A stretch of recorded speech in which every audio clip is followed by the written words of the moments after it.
اسرائیل کے دارالحکومت تل ابیب کے علاوہ وسطی اور مقبوضہ علاقوں میں ایرانی میزائلوں اور ڈرون کے حملے، عمارتوں میں لگی آگ، نقصانات کی پردہ پوشی۔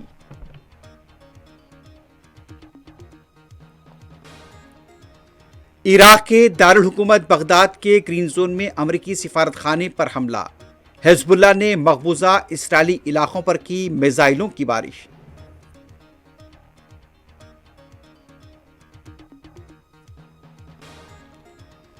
ایران کے دارالحکومت تہران کے وسطی علاقے آج پھر امریکہ اور اسرائیلی حملوں سے دہل گئے، جنوبی لبنان کے علاقوں میں مسلسل بمباری۔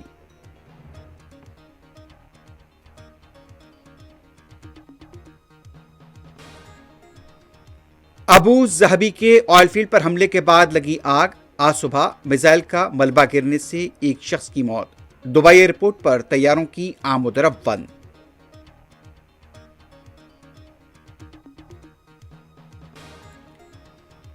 کیرلا کے ترووننتاپورم کے medical college I C U میں لگی آگ، 30 سے زیادہ مریضوں کو بحفاظت نکال لیا گیا۔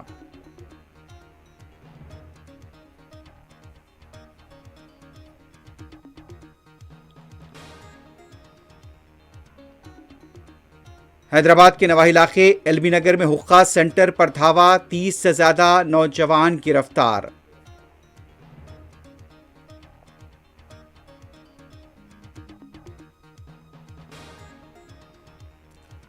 آبنہ ہرمز سے متعلق مدد نہ ملنے پر امریکی صدر یورپ سے ناراض، جنگ کا حصہ نہیں بنیں گے، برطانوی وزیر اعظم کی وضاحت۔